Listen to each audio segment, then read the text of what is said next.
Malam yang tidak pernah tenang di Gunung Gede. Angin malam itu berhembus pelan, tapi dinginnya seperti pisau yang menusuk tulang. Kabut turun perlahan, menelan jalan setapak yang hanya diterangi senter-senter kecil para pendaki. Dari kejauhan, suara jangkrik bersahutan. Namun di sela-selanya, seolah terdengar sesuatu yang lain. Suara langkah kaki, padahal tak ada siapapun di belakang.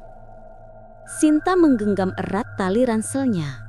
Nafasnya tersengal bukan hanya karena lelah mendaki, tapi karena perasaan tidak enak yang sejak tadi menempel di tengkuknya. Ia menoleh sekilas ke belakang. Hanya kabut. Tapi di antara kabut itu, ia sempat melihat bayangan samar seperti seseorang berdiri diam, menatap ke arahnya. "Bu, ayo jalan terus. Jangan berhenti lama-lama," ujar Dodi sambil tersenyum. Tapi senyum itu terasa aneh, seperti dipaksakan. Sinta mengangguk, namun langkahnya ragu. Ia tahu, Gunung Gede bukan sekadar gunung biasa. Dari kecil, ia sering mendengar cerita dari neneknya tentang makhluk-makhluk yang menjaga hutan, tentang arwah pendaki yang tak pernah pulang, dan tentang penunggu puncak yang suka menyamar sebagai manusia. Namun malam itu, Sinta baru benar-benar merasakan semua cerita itu hidup. Tahapan pendakian awal berjalan normal. Rombongan mereka berjumlah 10 orang, termasuk Dodi dan beberapa teman kuliahnya.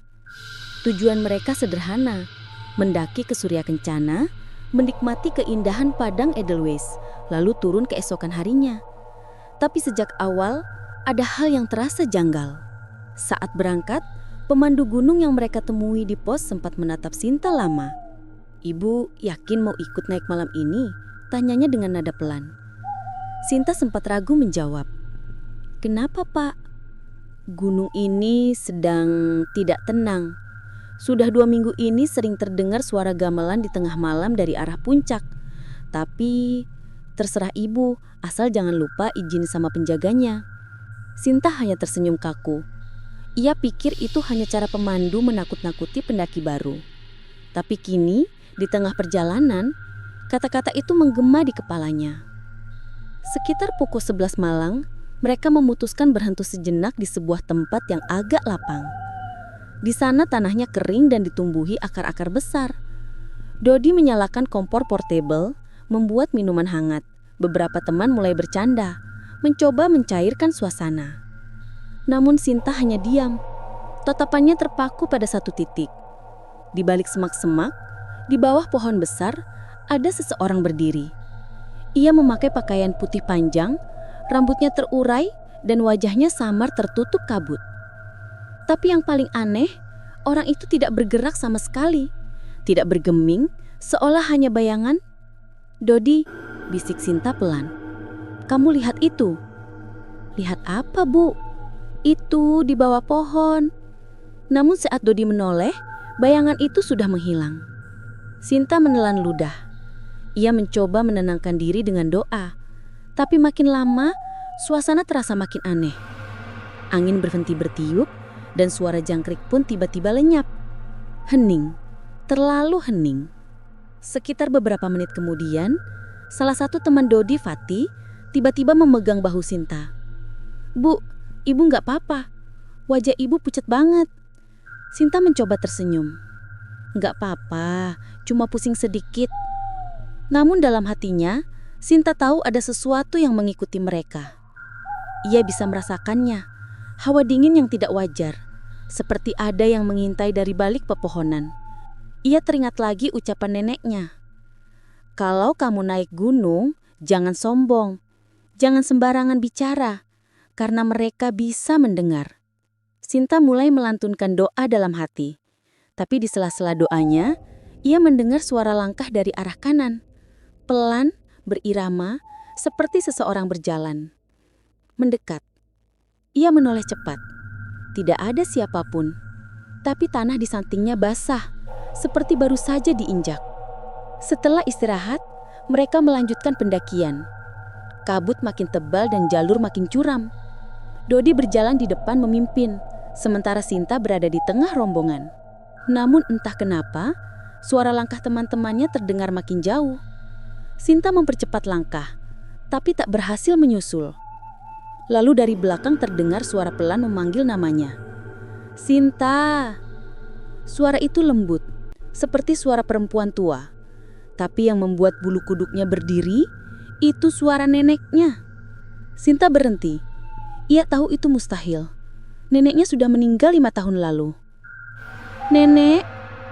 Tak ada jawaban, hanya suara dedaunan bergesekan.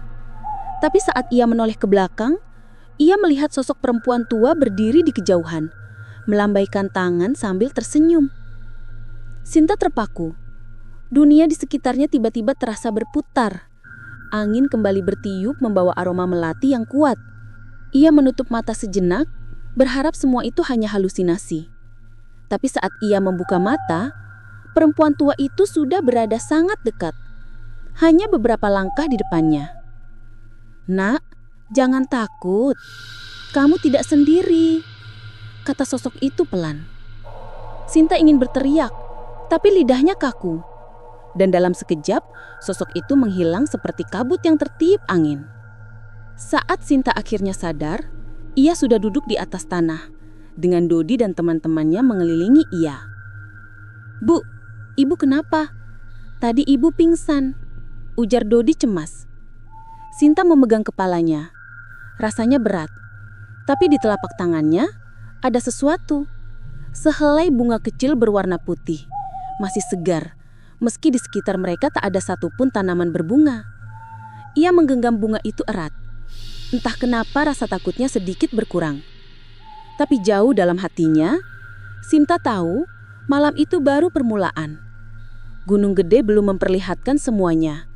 Dan mungkin apa yang menanti di atas sana bukan hanya keindahan alam, tapi sesuatu yang jauh lebih tua dan jauh lebih berkuasa. Kabut pagi turun tebal di lereng Gunung Gede. Setelah malam yang menegangkan, rombongan Sinta kembali melanjutkan pendakian. Udara masih dingin, embun menempel di jaket mereka. Dan tanah di jalur pendakian terasa licin karena hujan semalam. Sinta berjalan perlahan, masih memegang bunga putih yang ia temukan saat pingsan. Entah kenapa, bunga itu tidak layu, padahal sudah semalaman digenggamnya. Ia ingin membuangnya, tapi setiap kali mencoba, jantungnya berdebar tak karuan, seperti ada bisikan halus yang melarang. Dodi sesekali menoleh ke ibunya. "Bu, kalau capek kita istirahat dulu ya." Sinta hanya mengangguk pelan. Ia tidak ingin tahu anaknya bahwa sejak subuh tadi, ia melihat hal-hal yang aneh. Pagi itu, mereka bertemu dengan sekelompok pendaki lain. Tapi anehnya, kelompok itu mengenakan pakaian seperti seragam pramuka zaman dulu. Celana coklat tua, sepatu kulit tinggi, dan syal merah di leher. Mereka tampak senyum ramah, tapi tidak ada satupun dari mereka yang berbicara. Salah satu dari mereka, seorang pria muda dengan wajah pucat, menghampiri Sinta dan berkata dengan suara pelan, "Ibu, hati-hati di atas, banyak yang belum pulang." Sebelum Sinta sempat bertanya, kelompok itu berjalan melewati kabut dan menghilang begitu saja. Dodi yang melihat arah yang sama langsung berkata, "Aneh ya, mereka nggak ninggalin jejak sama sekali." Sinta menelan ludah. Ia tahu itu bukan manusia biasa. Sekitar tengah hari, mereka sampai di sebuah area datar yang disebut Lembah Surya Kencana. Pemandangannya indah, hamparan bunga edelweiss sejauh mata memandang. Namun keindahan itu tidak bisa menutupi rasa canggung yang menyelimuti hati Sinta.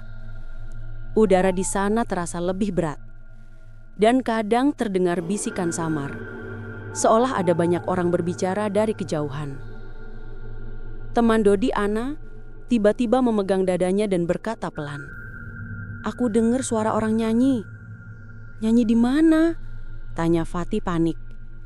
Ana menunjuk arah barat, tempat kabut paling tebal. "Dari situ, kayak suara gamelan juga." Mereka semua terdiam. Sinta langsung teringat ucapan pemandu di pos.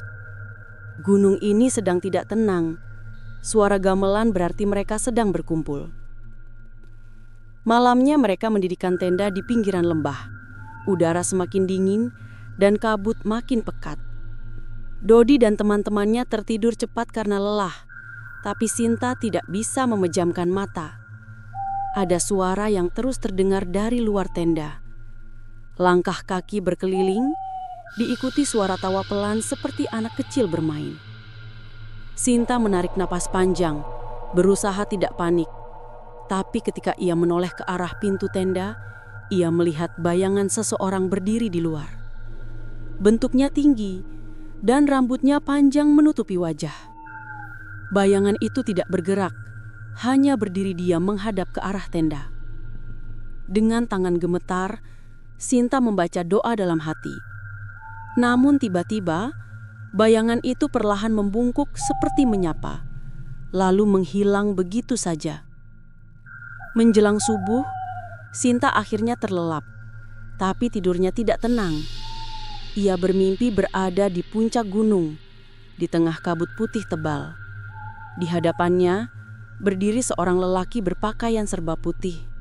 Wajahnya teduh, tapi matanya tajam seperti mata harimau. "Kenapa kamu naik tanpa izin, Sinta?" Suaranya berat, bergema di kepala. Sinta menunduk, tidak bisa menjawab. Lelaki itu berjalan mendekat. "Gunung ini bukan hanya batu dan tanah. Ini rumah bagi kami yang tak terlihat. Banyak yang datang dengan sombong, dan banyak pula yang tidak kembali. Maafkan saya," bisik Sinta. Lelaki itu tersenyum samar, lalu menepuk bahu Sinta. "Kamu berbeda. Kamu bisa melihat kami. Itu anugerah, tapi juga kutukan. Jaga bunga itu. Dia adalah tanda bahwa kamu sudah diterima." Sinta ingin bertanya siapa dia, tapi lelaki itu perlahan memudar bersama kabut, meninggalkan hanya satu kalimat yang menggema dalam pikirannya. "Jangan biarkan anakmu sendirian di jalur turun." Sinta terbangun dengan tubuh berkeringat. Udara di luar tenda dingin, tapi ia merasa panas dan gelisah. Ia menatap bunga putih di genggamannya. Kini kelopaknya bercahaya lembut, seperti memantulkan sinar bulan.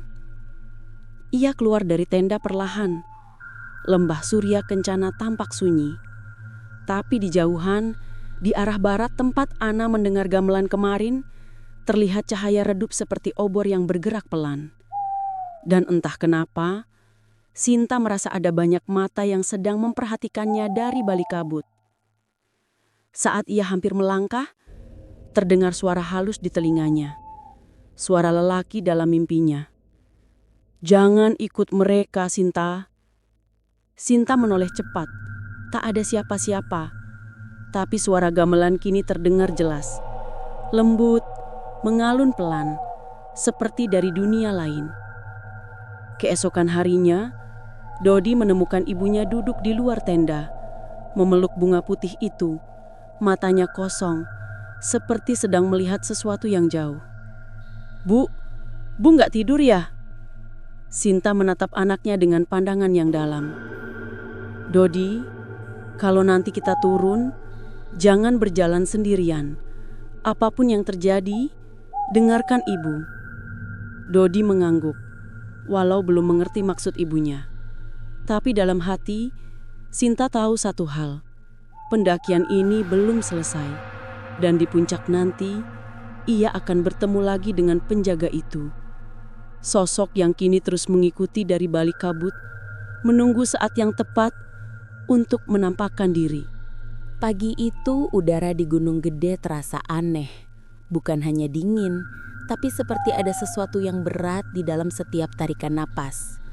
Matahari belum sepenuhnya muncul dan kabut menutup hampir seluruh pandangan. Hanya ada samar-samar siluet pohon dan suara langkah para pendaki yang mulai bersiap menuju puncak. Sinta berdiri di depan tenda dengan mata sembab. Semalam ia tidak benar-benar tidur. Setiap kali ia memejamkan mata, bayangan lelaki berpakaian putih muncul dalam pikirannya. Wajahnya tidak menakutkan, tapi sorot matanya menyiratkan sesuatu yang dalam, peringatan yang belum tuntas. Dodi menghampiri, menepuk bahu ibunya. "Bu, ayo siap-siap, kita mau lanjut ke puncak sekarang." Sinta menatap anaknya lalu tersenyum lemah. "Iya nak, tapi ingat yang ibu bilang, jangan pisah dari rombongan." Dodi hanya tertawa kecil. "Tenang aja bu, ini cuma sebentar." Namun Sinta tahu, tidak ada yang sebentar di gunung ini. Mereka mulai berjalan sekitar pukul 6 pagi. Jalur menuju puncak lebih terjal dan licin. Semakin ke atas, udara semakin tipis dan kabut semakin tebal, membuat pandangan hanya beberapa meter ke depan. Sinta berjalan di tengah rombongan. Di depannya ada Dodi, di belakang Fatih dan Ana. Tapi anehnya, suara langkah di belakang mereka terdengar lebih banyak dari yang seharusnya. Seolah ada lebih dari 4 orang yang berjalan bersama. Setiap kali Sinta menoleh, tak ada siapa-siapa. Hanya kabut bergulung seperti hidup. Setelah 2 jam mendaki, mereka sampai di area yang agak terbuka. Dari situ seharusnya puncak sudah terlihat. Tapi kali ini hanya kabut putih yang menyelimuti semuanya. Dodi menunjuk ke arah kanan. "Bu, lihat, itu kayaknya jalur ke puncak." Namun Sinta menggeleng. "Bukan ke situ nak, jalur resminya lewat kiri." Sebelum sempat berdebat, tiba-tiba muncul sosok laki-laki dari arah kanan, berpakaian seperti pendaki biasa, membawa tongkat kayu dan topi lapangan. "Ibu benar," katanya sambil tersenyum. "Lewat kiri lebih aman." Dodi mengangguk sopan. "Terima kasih bang." Namun saat mereka melangkah melewati sosok itu, Sinta sempat menoleh ke belakang dan darahnya seolah berhenti mengalir. Laki-laki itu tidak punya bayangan. Perjalanan mereka makin berat. Tanah becek, kabut makin tebal dan suhu turun drastis. Fatih mulai lemas, sementara Ana beberapa kali hampir terpeleset. Tiba-tiba dari arah depan terdengar suara nyanyian. Pelan, seperti orang melantunkan lagu lama. Suaranya indah, tapi terdengar jauh, padahal tak ada siapapun di depan mereka. "Bu, itu suara siapa?" tanya Dodi pelan. Sinta menatap ke depan dengan tegang. "Jangan jawab nak, jangan dengarkan." Namun suara itu makin jelas, berubah menjadi gumaman seperti orang memanggil-manggil nama mereka satu persatu. "Dodi, Sinta." Dodi spontan menoleh ke arah suara itu, tapi Sinta menarik tangannya cepat. "Jangan, itu bukan manusia," serunya. Sekejap kemudian suara itu berhenti. Sunyi, hanya terdengar nafas mereka yang berat. Tapi di balik kabut, tampak samar-samar sosok-sosok berpakaian putih berjalan perlahan menuruni lereng. Langkah mereka tidak menimbulkan suara sama sekali. Sinta menutup mata dan berdoa. Bibirnya bergetar. Ia tahu itu bukan mimpi. Ia tahu mereka sedang berada di wilayah yang bukan milik manusia. Beberapa jam kemudian mereka akhirnya sampai di puncak. Namun pemandangan yang seharusnya indah malah tampak seperti dunia lain. Kabut putih menyelimuti semuanya dan tidak ada pendaki lain di sekitar mereka. Sinta menatap sekeliling. Rasanya sepi sekali, terlalu sepi. Bahkan suara angin pun seperti berhenti. Tiba-tiba dari balik kabut muncul beberapa orang berpakaian ihram. Pakaian putih yang biasa dipakai saat ibadah haji. Mereka berjalan pelan, melintasi puncak tanpa suara. Dodi dan teman-temannya menatap heran. "Mereka siapa, Bu?" Sinta hanya bisa berbisik, "Bukan siapa-siapa." Salah satu dari sosok berpakaian ihram itu menoleh ke arah mereka. Wajahnya kosong, tanpa mata, tanpa hidung, tanpa mulut. Hanya permukaan putih polos. Ana langsung berteriak histeris dan jatuh tersungkur. Fatih menutup mata sambil berdoa. Dodi memeluk ibunya, gemetar. Sinta memejamkan mata, membaca doa apapun yang terlintas di kepalanya. Tapi di tengah doa itu, ia mendengar suara langkah lain mendekat. Langkah berat, seperti hewan besar. Ia membuka mata perlahan, dan di antara kabut, tampak sepasang mata kuning menyala menatapnya. Dari arah kanan muncul siluet seekor harimau besar. Tapi tubuhnya tidak sepenuhnya padat. Separuhnya kabut, separuhnya daging. Harimau itu berjalan mengelilingi mereka lalu berhenti di depan Sinta. Sinta gemetar hebat. Tapi anehnya ia tidak merasa takut. Lebih tepatnya ia merasa seolah hewan itu mengenalinya. Lalu dari balik kabut muncul sosok laki-laki berpakaian putih. Sosok yang sama dari mimpinya. Selamat datang di puncak. Kau sudah melihat sisi lain dari gunung ini. Dodi menatapnya, bingung. Bapak siapa? Laki-laki itu tersenyum samar. Aku hanya penjaga. Kalian tamu di rumah kami. Ia menatap ke arah bunga putih di tangan Sinta. Kau masih membawanya. Itu tanda bahwa kau dihormati. Tapi ingat, tidak semua pendaki seberuntung kamu. Sinta menatap laki-laki itu, suaranya gemetar. Apa yang terjadi pada mereka yang hilang? Laki-laki itu menatap jauh ke kabut. Mereka yang tidak meminta izin, mereka tetap di sini. Dan saat itu juga kabut di sekitar mereka mulai bergerak. Perlahan muncul bayangan-bayangan samar. Puluhan, mungkin ratusan pendaki, pramuka, bahkan anak-anak kecil berjalan tanpa arah. Mata mereka kosong dan wajah mereka pucat seperti debu. Sinta menutup mulut, menahan teriakan. Dodi memeluknya erat.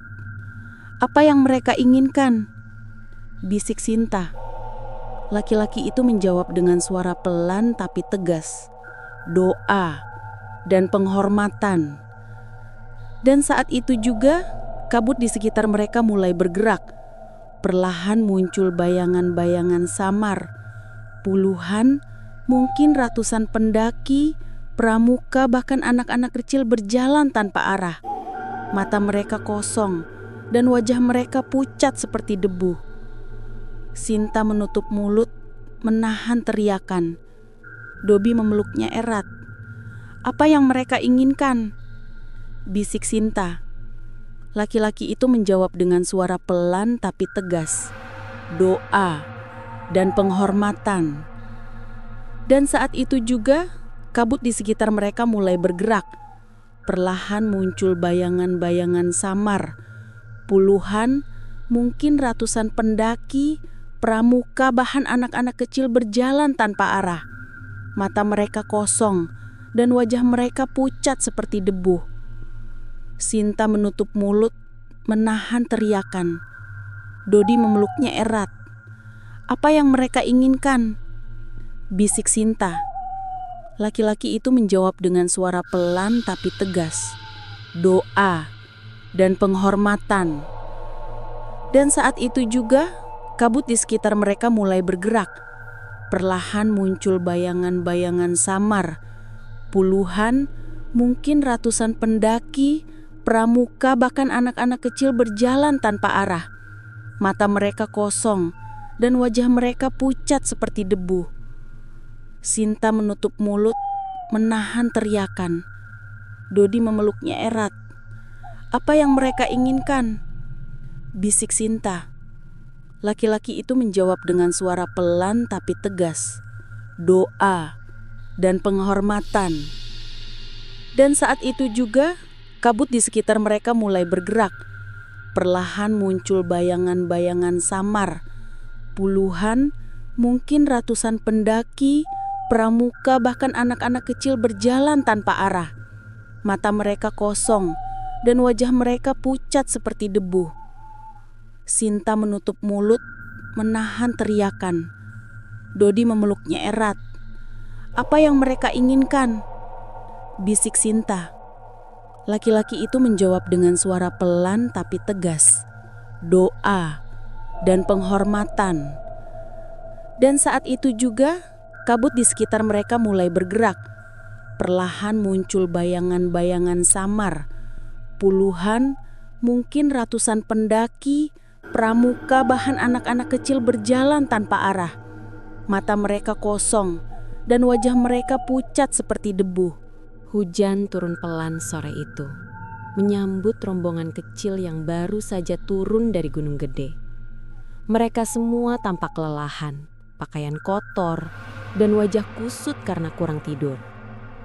Tapi di balik rasa lega, ada sesuatu yang tidak bisa dijelaskan.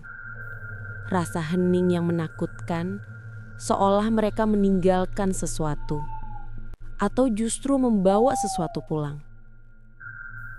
Sinta berjalan paling belakang, menatap sekali lagi ke arah gunung yang kini tertutup kabut. Dalam hati, ia berterima kasih, tapi juga takut. Saat itu, ia sempat melihat sekilas di balik kabut di puncak. Sosok lelaki berpakaian putih berdiri diam, mengangkat tangan perlahan, seakan berpamitan. Namun ketika Sinta menunduk untuk melanjutkan langkah, ia melihat bayangan lain berjalan di sampingnya. Samar, mengikuti setiap langkahnya. Ia pura-pura tidak sadar. Ia tahu lebih baik berpura-pura tidak tahu. Malam itu, setelah mereka sampai di base camp, semua pendaki memutuskan menginap semalam sebelum kembali ke kota. Dodi langsung tertidur pulas di kamar penginapan. Sementara Sinta duduk sendirian di beranda, menatap gelapnya malam yang diselimuti hujan. Suara serangga dan gemericik air hujan biasanya menenangkan, tapi malam itu terdengar aneh, terlalu ritmis, seperti mengikuti pola tertentu, seolah ada yang sedang bersenandung di antara tetesan hujan. Sinta menghela nafas panjang dan menatap bunga putih yang kini sudah ia letakkan di meja. Bunga itu masih segar, sama seperti pertama kali ia temukan di gunung. Tapi ketika ia memperhatikan lebih lama, kelopak bunga itu tampak berdenyut pelan, seperti jantung yang berdetak.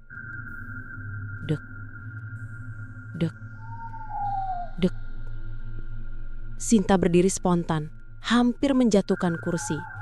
Tapi saat ia menatap lagi, bunga itu sudah diam, seolah tidak pernah terjadi apa-apa. Keesokan paginya, mereka pulang ke rumah Nibogor. Semua berjalan normal. Tapi setelah beberapa hari, hal-hal kecil mulai berubah. Setiap malam Sinta mendengar langkah kaki di lorong. Langkah berat tapi pelan, seperti seseorang yang sengaja tidak ingin terdengar. Kadang terdengar dari dapur, kadang dari ruang tamu. Dodi mengira itu tikus atau kucing liar, tapi Sinta tahu, langkah itu tidak seperti binatang. Suatu malam, saat Sinta hendak menutup jendela, ia melihat pantulan aneh di kaca.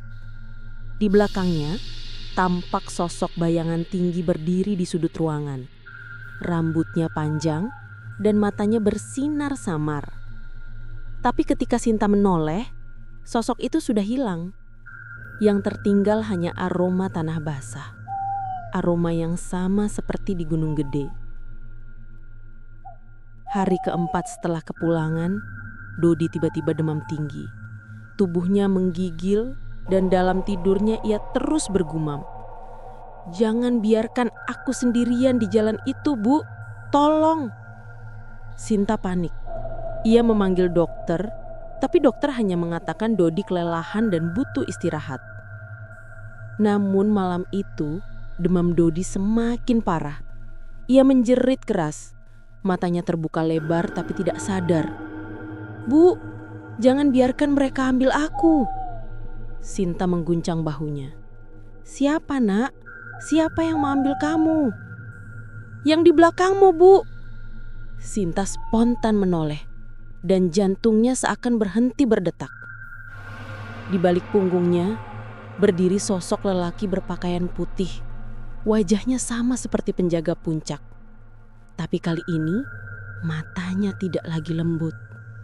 Pandangannya tajam, seperti binatang mengamati mangsa. Sinta gemetar, menunduk, dan hanya bisa membaca doa dalam hati. Tapi sebelum ia sempat menyelesaikan bacaan, lampu kamar tiba-tiba padam. Suara langkah berat terdengar mendekat, lalu berhenti tepat di samping tempat tidur. Dalam gelap, hanya ada suara nafas berat.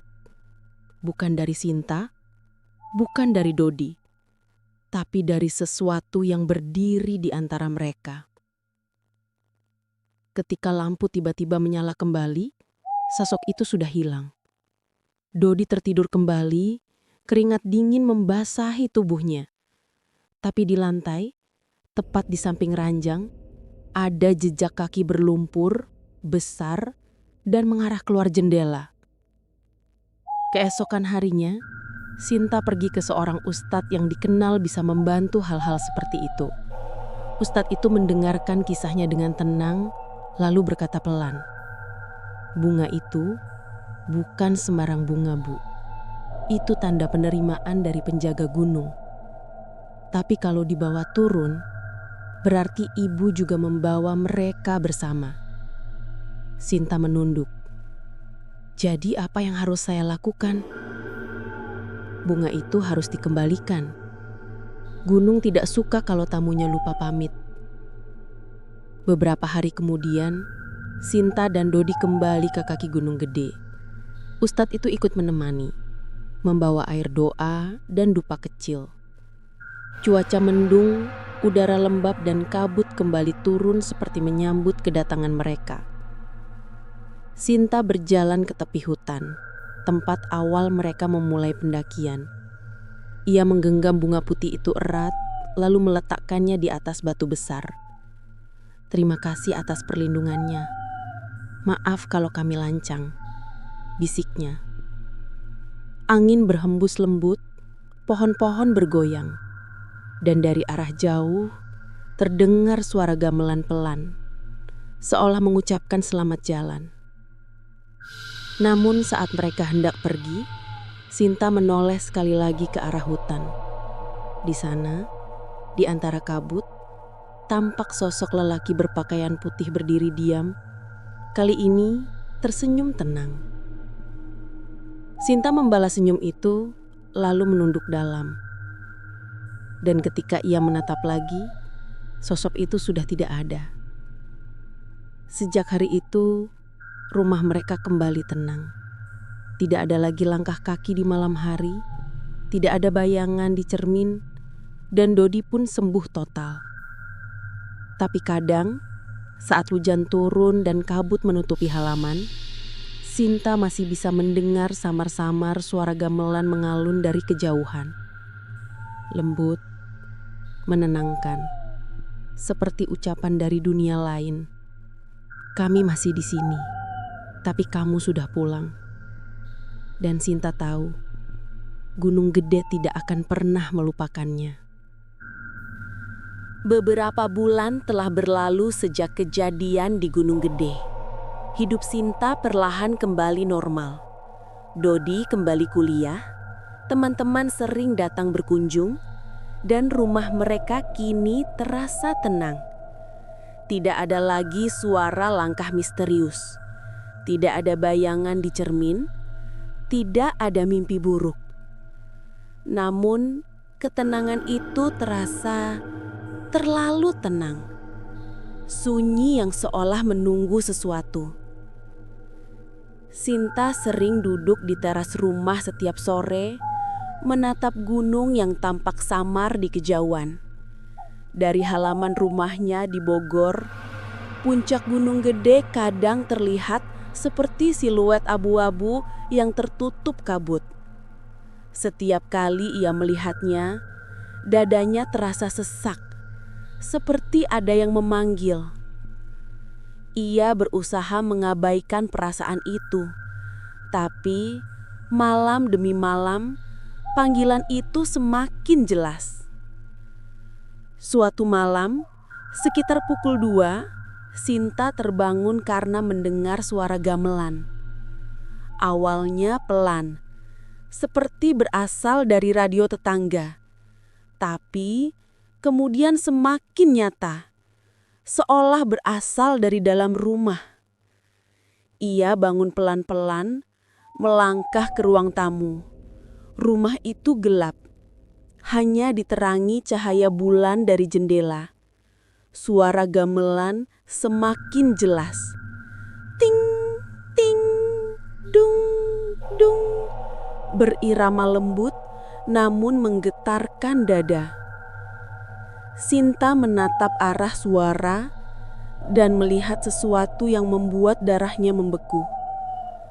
Di tengah ruang tamu, di atas meja kecil tempat dulu bunga putih itu diletakkan, kini berdiri kembali bunga yang sama, masih segar, masih putih, dan di kelopak bunganya tampak embun berkilau, padahal malam itu tidak hujan. Sinta mundur perlahan. Tidak mungkin, bisiknya. Ia ingat jelas bahwa bunga itu sudah dikembalikan ke gunung. Tapi kini bunga itu seolah datang sendiri, mengikuti jejaknya kembali ke rumah. Suara gamelan berhenti tiba-tiba. Rumah menjadi hening. Namun, dari arah dapur, terdengar suara pelan memanggil namanya. Sinta. Suara itu lembut, seperti suara seorang lelaki yang pernah ia dengar sebelumnya. Penjaga gunung. Hari-hari berikutnya, Sinta mulai berubah. Ia lebih sering termenung. Pandangannya kosong setiap kali melihat gunung dari kejauhan. Kadang, bibirnya bergerak seolah sedang berbicara dengan seseorang, padahal tidak ada siapapun di sekitar. Dodi mulai khawatir. "Bu, Ibu kenapa sih akhir-akhir ini sering melamun?" "Enggak apa-apa, Nak. Ibu cuma rindu udara gunung." Tapi di dalam hatinya, ia tahu itu bukan rindu biasa. Setiap malam, suara gamelan kini datang lebih dekat. Kadang terdengar dari luar jendela kamarnya, kadang dari dalam lemari.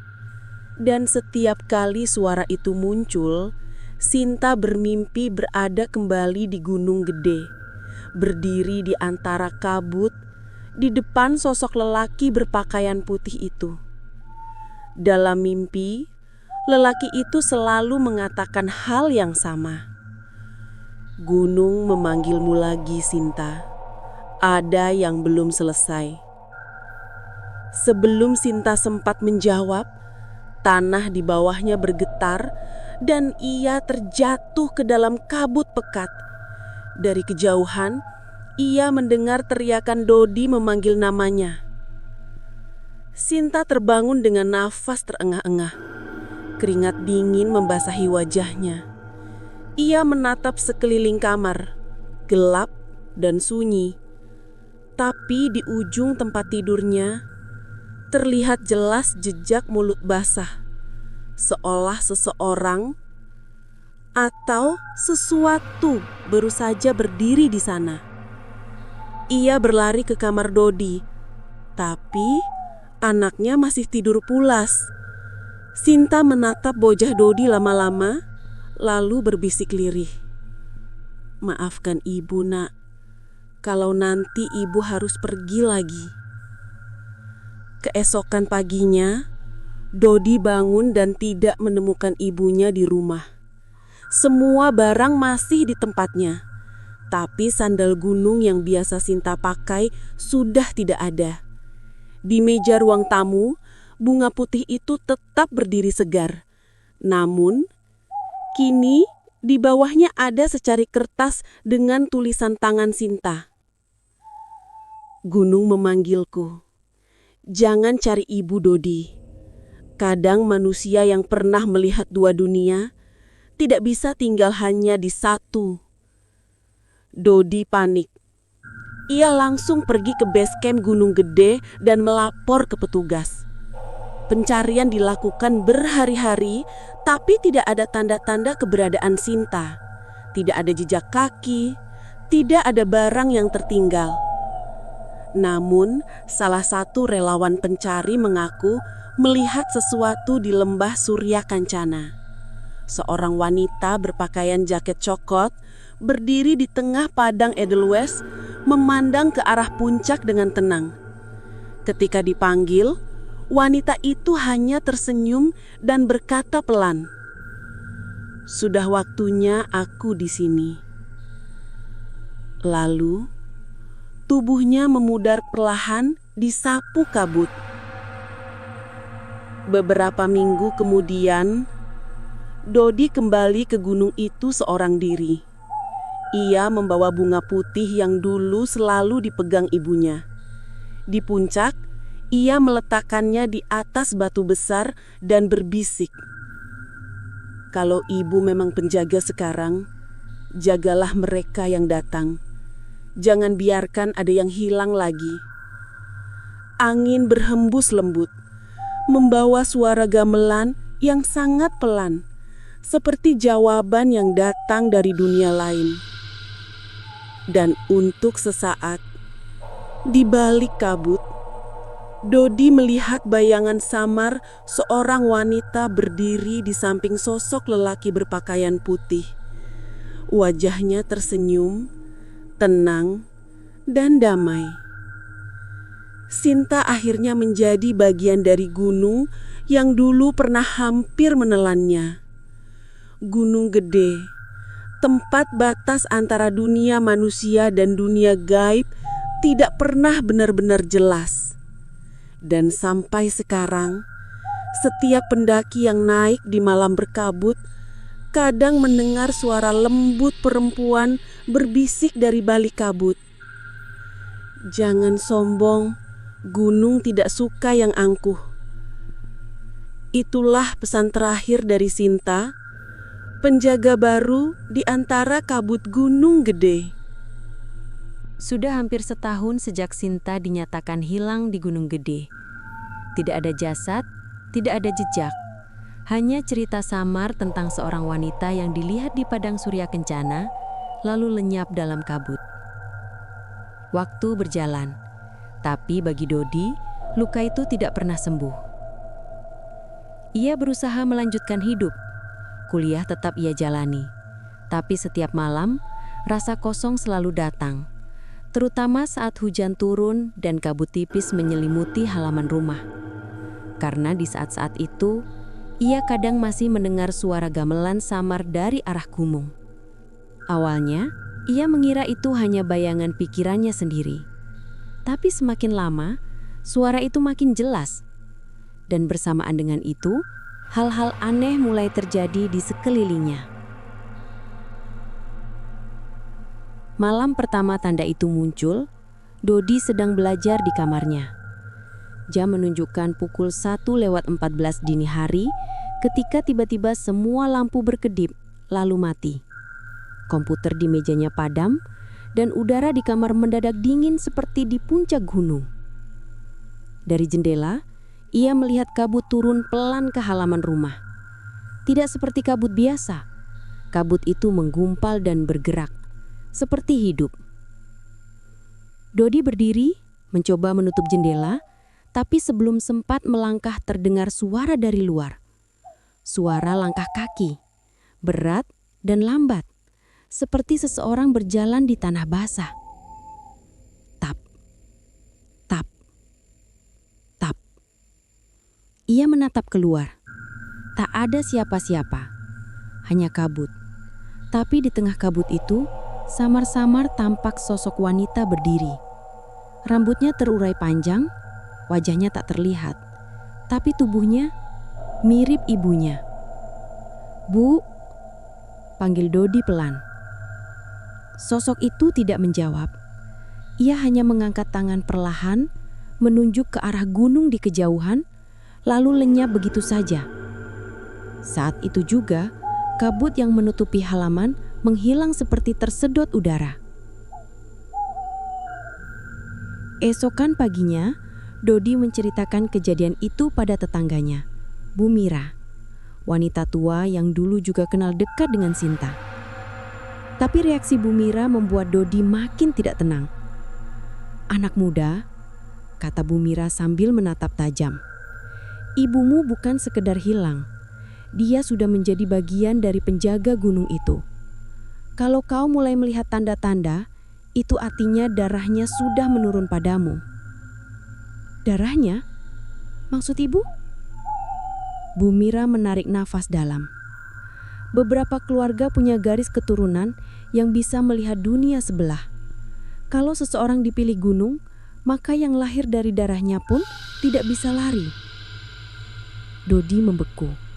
Ia teringat bagaimana Sinta sering bercerita bahwa neneknya dulu bisa melihat makhluk halus. Ia pikir itu hanya kepercayaan lama. Tapi sekarang, semuanya mulai terasa nyata. Malam-malam berikutnya semakin berat. Suara gamelan kini terdengar hampir setiap malam. Kadang di luar rumah, kadang di dalam mimpi. Dan setiap kali Dodi tertidur, ia selalu bermimpi berada di lereng Gunung Gede, berjalan di antara kabut dengan langkah yang tidak bisa ia hentikan. Suatu malam, ia melihat ibunya lagi. Sinta berdiri di tepi jurang, di bawah pohon besar. Wajahnya tenang, tapi matanya tampak sedih. "Dodi, kau harus siap. Gunung memanggil darahmu." "Aku tidak mau ke sana, Bu. Aku hanya ingin ibu pulang." Sinta menggeleng perlahan. "Aku tidak bisa pulang, tapi kau bisa datang. Bukan untuk hilang, tapi untuk menjaga yang tersesat." Sebelum Dodi sempat bertanya, tanah di bawahnya bergetar dan retak. Dari retakan itu, keluar kabut putih pekat, menggulung tubuhnya hingga ia tidak bisa bernafas. Ia terbangun dengan teriakan keras. Tapi yang membuatnya benar-benar gemetar adalah kenyataan bahwa kaki dan celananya penuh lumpur kering, seperti habis berjalan di tanah basah. Beberapa hari kemudian, Dodi memutuskan mencari jawaban. Ia kembali ke base camp Gunung Gede dengan membawa foto ibunya. Petugas di sana mengenali Sinta. "Oh, itu ibu yang dulu hilang di lembah ya? Banyak pendaki yang bilang masih suka lihat sosok wanita mirip beliau di padang Edelweiss. Katanya sering muncul kalau kabut tebal." Kata-kata itu membuat Dodi semakin yakin. Ibunya memang belum benar-benar pergi. Dengan nekat, ia memutuskan mendaki sendirian, tanpa memberitahu siapapun.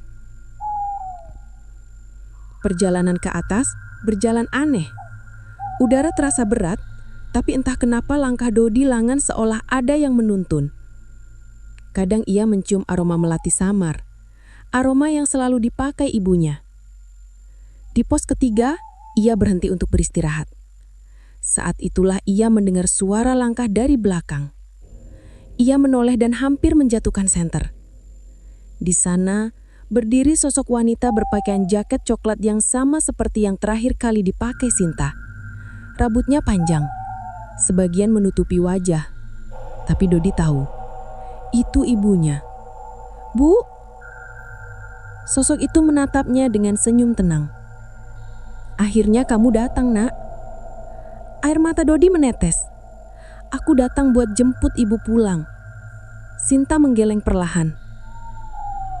Tidak semua yang hilang perlu ditemukan. Kadang yang hilang justru sedang menjaga yang tersesat. Tiba-tiba kabut di sekitar mereka berputar. Dari balik kabut itu muncul sosok-sosok putih, para penjaga. Laki-laki berpakaian putih, wanita berkerudung panjang, dan seekor harimau besar yang berdiam di sisi Sinta. Dodi mundur, takut. Tapi suara ibunya menenangkannya. "Jangan takut, mereka bukan musuhmu. Mereka keluargamu sekarang.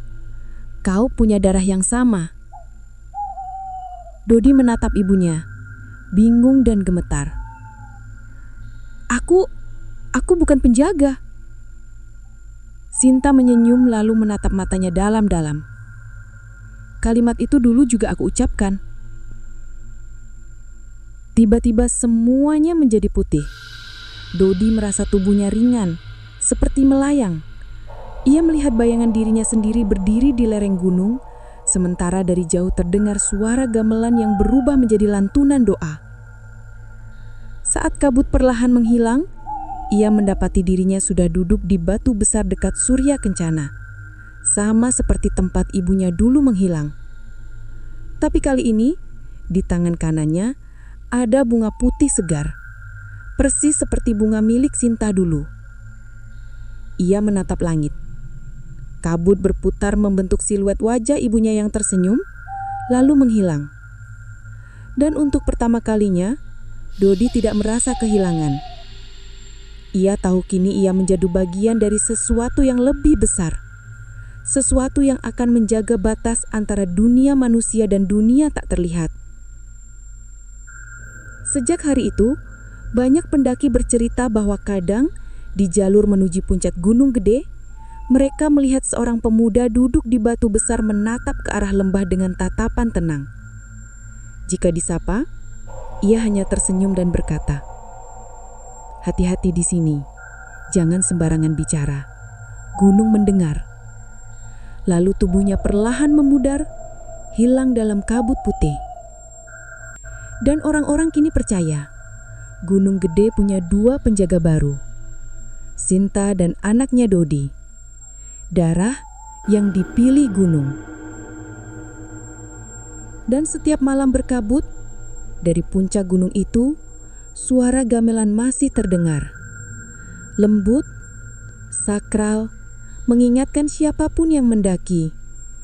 Hormati alam, karena di balik kabut, mereka masih berjaga. 3 tahun berlalu sejak Sinta dan Dodi menghilang di Gunung Gede. Walau waktu mungkin meredupkan ingatan manusia, gunung tak pernah lupa. Kabut menebal, hawa malam memberat, dan pendaki mulai diganggu kejadian aneh.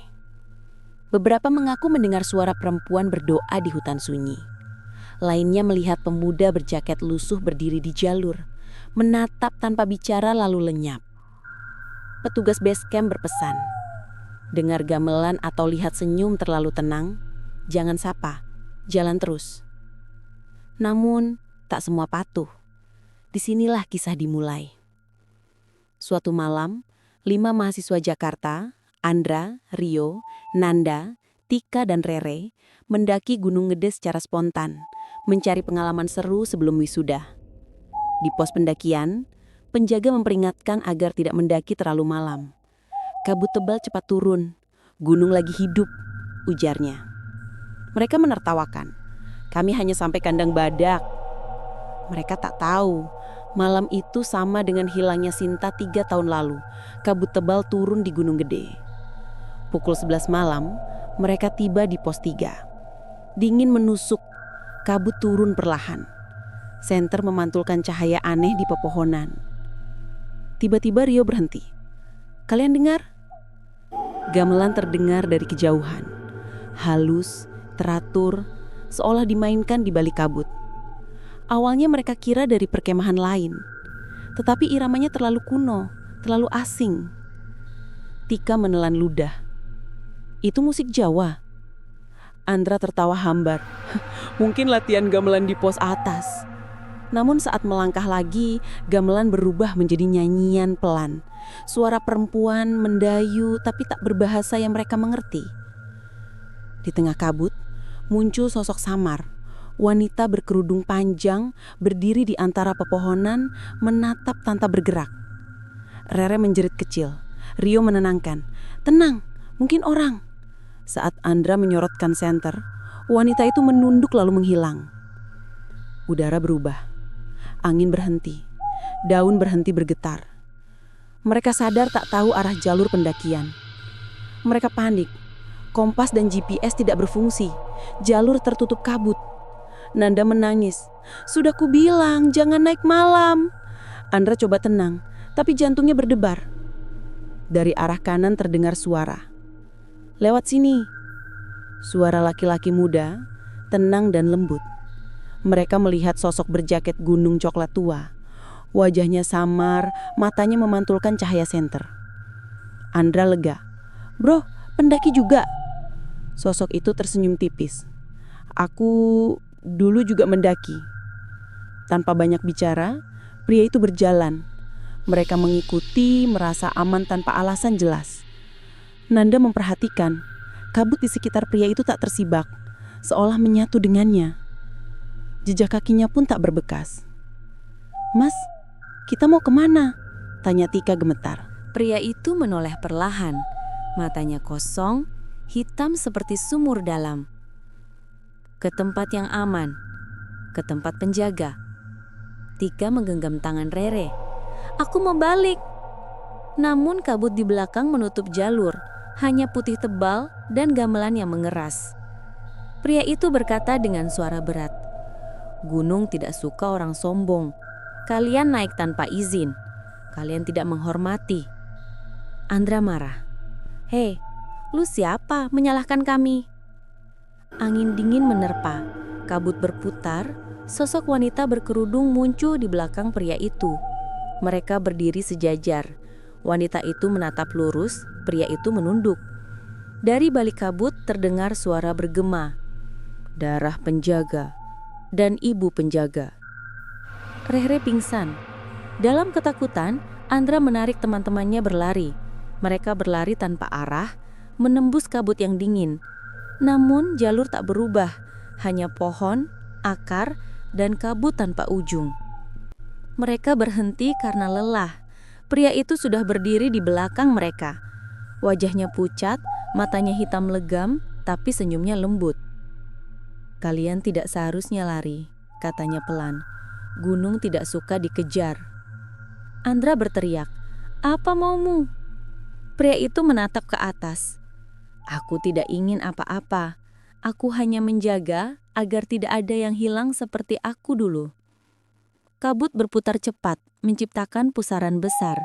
Sosok pria dan wanita itu naik bersama angin. Lantunan doa dalam bahasa Sunda kuno terdengar. Suara itu pelan tapi jelas. "Hormati alam, jaga langkahmu, karena yang hidup dan yang tidak berjalan di jalan yang sama." Lalu semua menjadi gelap. Pagi harinya, tim SAR menemukan 4 mahasiswa di jalur lama Gunung Gede. Mereka pingsan tapi selamat, kecuali Andra.